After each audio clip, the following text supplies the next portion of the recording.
Biasa nih guys, gue lagi-lagi dikritik sama netizen, kenapa sih Benix sering banget sih bahas tentang George Soros.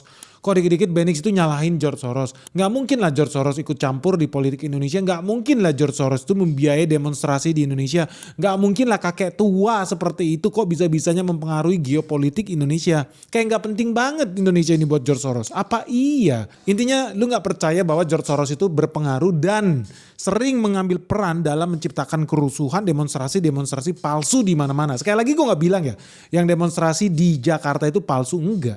Pasti ada juga yang asli yang benar dengan keresahan hatinya bagaimana melihat negara ini jalankan korupsi begitu makmur di Indonesia. Pasti ada benernya. Tetapi satu yang lu harus pahami, yang namanya demonstrasi selalu ada sponsor, selalu ada yang menunggangi. Jadi ambil kesempatan dalam kesempitan. Bukan artinya semua demonstrasi dibiayai George Soros, enggak. Dia kan juga lihat cuannya berapa ketika biayai demo. Kalau investasi 10 miliar baliknya cuma 7 miliar buat apa? Investasi 100 miliar baliknya cuma 2 miliar buat apa? Kan logika bisnisnya di mana?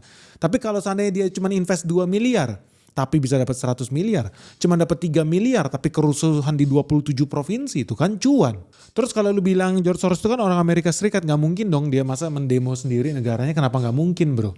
Dia sendiri lahirnya itu bukan di Amerika Serikat, dia lahirnya di Hongaria. Waktu era Perang Dunia II ya terjadi kerusuhan di mana-mana, Yahudi itu dipersekusi di mana-mana, ya dia jadi luntang lantung sampai kemudian dia jadi warga negara Amerika Serikat. Dia tetap menggunakan dogma yang sama, dia takut akan kembalinya era orang-orang yang nasionalis sosialis di era Nazi seperti Hitler.